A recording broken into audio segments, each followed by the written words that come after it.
কোহিনূর, কলমে লাবণ্য ইয়াসমিন। পর্ব ৪।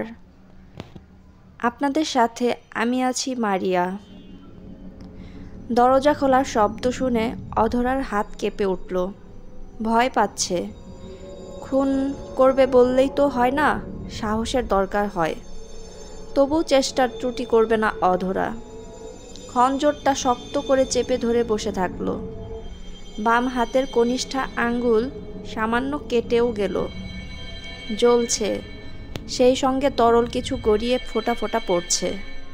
পেটের বাম দিকে চিনচিন করে ব্যথা করছে।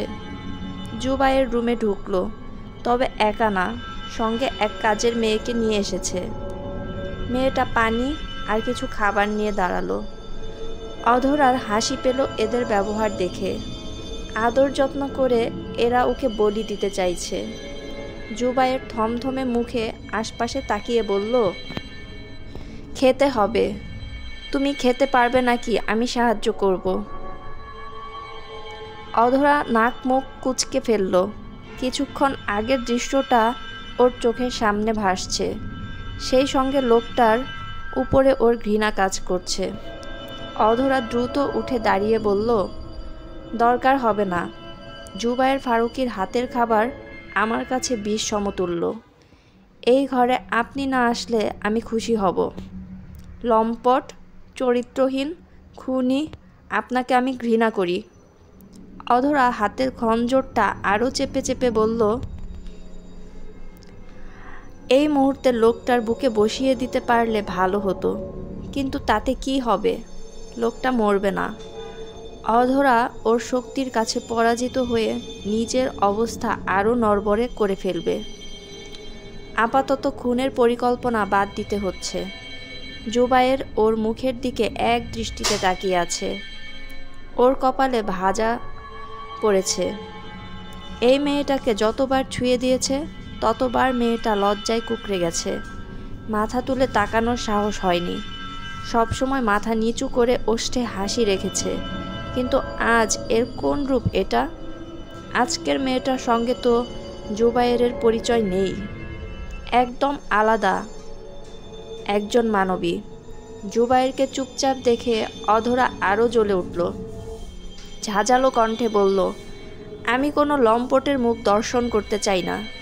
জুবায়ের, আপনি এখনই বের হয়ে যান। আপনাকে দেখলে আমার ঘৃণা করে, শুনছেন?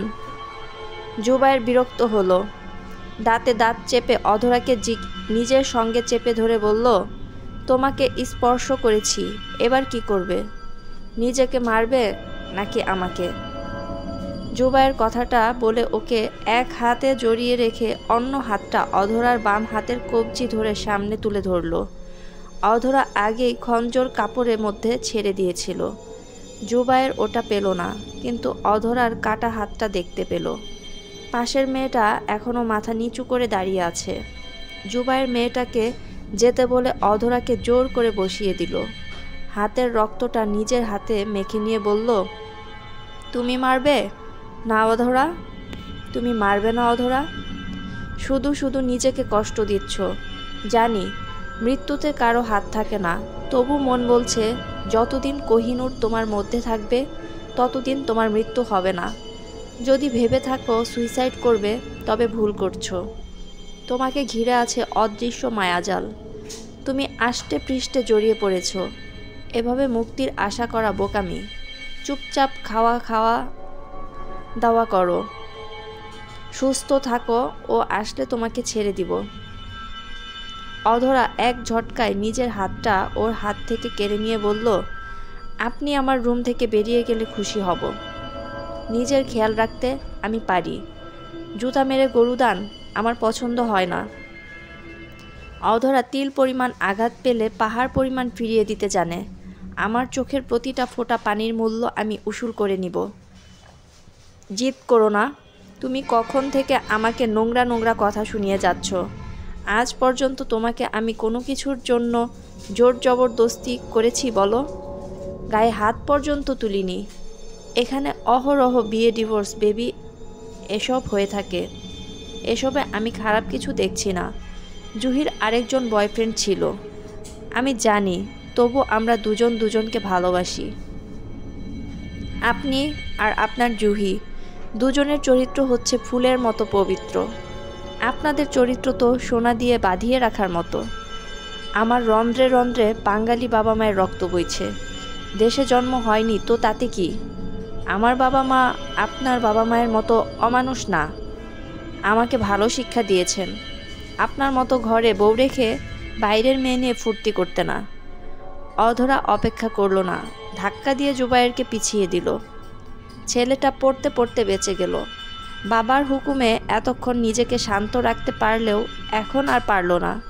ছুটে গিয়ে অধরার কাটা হাতটা এক হাতে চেপে ধরে আরেক হাতে ওর মুখটা চেপে ধরে বলল, খুব তেজ হয়েছে না?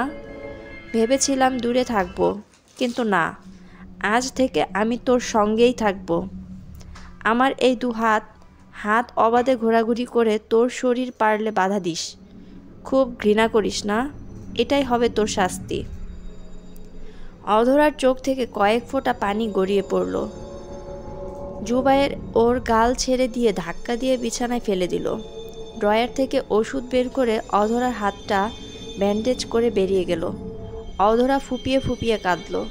রাগে দুঃখে আর অপমানে নিজেকে শেষ করে দিতে মন চাইছে। পাশে পড়ে থাকা খঞ্জরটা তুলে নিয়ে নিজের পেটে চালিয়ে দিতে গেল, কিন্তু হলো না। অদৃশ্য বাধা পেল। একবার দুবার করে বহুবার করল, না, হলো না। কেউ ওকে থামিয়ে দিচ্ছে। মুহূর্তে অধরার কান্না থেমে গেল। এমন কেন হচ্ছে? কেউ বাধা দিচ্ছে, কিন্তু কেন? আর কে? মনে হলো জিন ভূতের খপ্পরে পড়েনি তো। অধরার কৌতূহল আরও বৃদ্ধি পেল। ভাবল শুধু শুধু জুবায়েরের সঙ্গে আর ঝামেলা করবে না। স্বামী নামের লোকটাকে আজ থেকে পরিত্যক্ত ঘোষণা করে রহস্য নিয়ে ঘাটাঘাটি করবে। সত্যিটা জেনে এখান থেকে পালিয়ে যাবে। জুবায়ের নিজের ধ্বংস নিজে ডেকেছে, এখানে ওর কিছু বলার নেই। কথাগুলো ভেবে ও ছুরিটা নিয়ে খপ করে হাতের বাঁধনটা কেটে ফেলল। বেইমানের ছোঁয়া ওর পছন্দ হচ্ছে না। নিজের মতো ওষুধ লাগিয়ে নিয়ে বিছানা ঠিকঠাক করে ফেলল। চুপচাপ গিয়ে শুয়ে পড়ল। শরীর প্রচণ্ড খারাপ লাগছে। এতক্ষণ শুধু মনের জোরে দাঁড়িয়ে থাকলেও আর হচ্ছে না। ক্লান্তিতে চোখ আপনা আপনি বন্ধ হয়ে আসলো। আকাশ থেকে নেমে আসা এক টুকরো চাঁদ অধরার কোলে নেমে এসেছে। সোনালি কেশ, চোখগুলো হালকা বাদামি আর গায়ের রং উজ্জ্বল ফর্সা, গোলাকার মুখমণ্ডল। অধরা কোলে থাকা ছোট বাচ্চাটাকে দু হাতে আঁকড়ে ধরে কপালে ওষ্ঠদ্বয় চেপে ধরল। ওর চোখে পানি, কিন্তু ঠোঁটে লেগে আছে তৃপ্তির হাসি।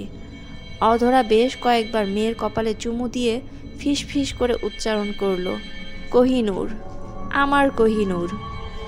অধরার খুশি বেশিক্ষণ স্থায়ী হলো না। কেউ একজন ঝট করে বাচ্চাটাকে নিজের কাছে কেড়ে নিল। অধরা দ্রুত চিৎকার করে দাঁড়িয়ে পড়ল। ভালো করে দেখল এই লোকটা আর কেউ, ওর নিজের স্বামী। আর কেউ না, ওর নিজেরই স্বামী। জুবায়ের মেয়ের মুখের দিকে তাকিয়ে আছে। পাশে আছে ওর বাবা মা, বোনেরা সবাই।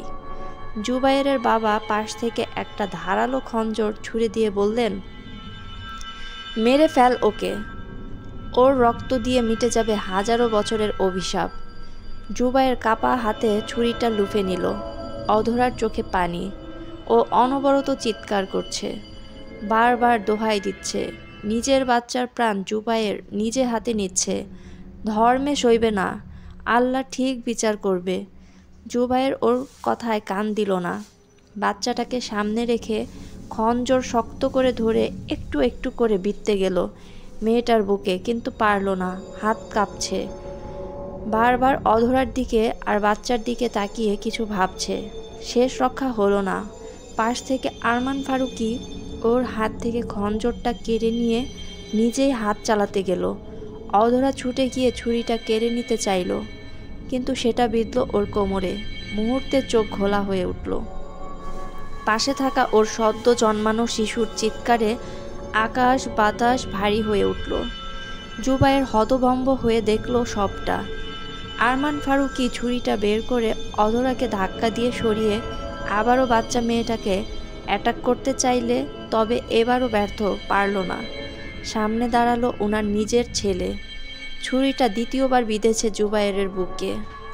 আরমান ফারুকী দ্রুত ছুরি ছেড়ে দিয়ে ছেলের মুখটা 2 হাতে আঁকড়ে নিয়ে বললেন, এটা কি করলে তুমি? এতদিন যার জন্য অপেক্ষা করলাম তুমি সেটা হতে দিলে না।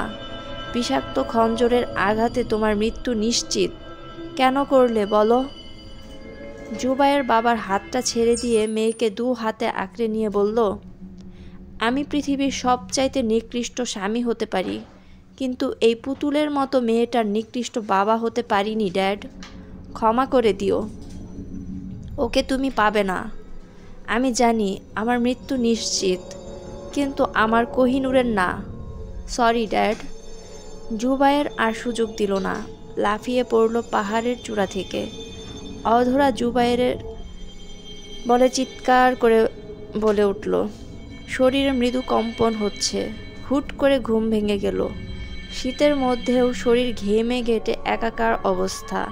কি ভয়ঙ্কর স্বপ্ন! অধরা চোখ খুলে ঝাটকা খেল। ওর মুখের দিকে তাকিয়ে আছে এক সুন্দরী রমণী। রমণীর ওষ্ঠে অমায়িক হাসি। মেয়েটাকে চিনতে ওর অসুবিধা হয়নি। ওর ননদ মারিয়া ফারুকী। অধরা মনে মনে ভাবল, এরা সবাই ওকে ঝটকা দিয়ে মেরে ফেলবে। স্বপ্নে পর্যন্ত ছাড় দিচ্ছে না। আবোল তাবোল স্বপ্ন দেখছে। জুবায়েরের মতো নিকৃষ্ট মানুষ যে গার্লফ্রেন্ডকে পাওয়ার জন্য বাবার শর্ত মেনে বিয়ে করে, সে কিভাবে নিজের জীবন দিবে, তাও অধরার মেয়ের জন্য? স্বপ্ন দেখানো শয়তানের কাজকর্ম বড্ড বেশি ফালতু। অধরা বিরক্ত হলো শয়তানের উপরে। এসব ভেবে উঠে বসল। প্রথমবার ননদকে নিজের রুমে দেখে ঝটকা একটু বেশি লেগেছে। মেয়েটা যত্ন নিয়ে ফলের থালা নিয়ে বসে আছে ওর পাশে। ওর দিকে ইশারা করলো বাথরুমে গিয়ে ফ্রেশ হয়ে আসতে। জুবায়ের বাড়িতে আসেনি। দেয়াল ঘড়িতে সময় 2:40। মানে মধ্যরাত। মেয়েটা এত রাতে ওকে খাওয়াতে এসেছে, কিন্তু কেন? অধরা কৌতূহলী হয়ে বলে উঠল, বলির পাঠাকে খাতির যত্ন করে মোটা তাজা করছেন। এত রাতে কষ্ট করে আসলেন, কিন্তু আমার ক্ষুধা পাইনি।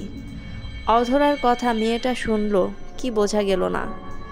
তবে শুধু মলিন হেসে অধরার হাত দুটো মুঠোয় নিয়ে তাগিদ দিল ফ্রেশ হওয়ার জন্য। অধরা দীর্ঘ নিঃশ্বাস ফেলে দ্রুত উঠে গেল। ক্ষুধা যে পায়নি এমন না, পেটের রীতিমতো ইঁদুর দৌড়াচ্ছে।